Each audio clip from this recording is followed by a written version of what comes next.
Uçların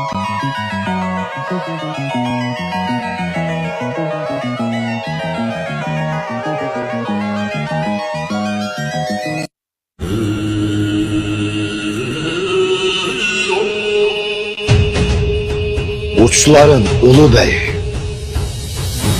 Rum ile Konya'nın hududu, Türkmenin hamisi, Ali Selçuklu'nun uçbeyi, Ertuğrul Gazioğlu Osman Bey.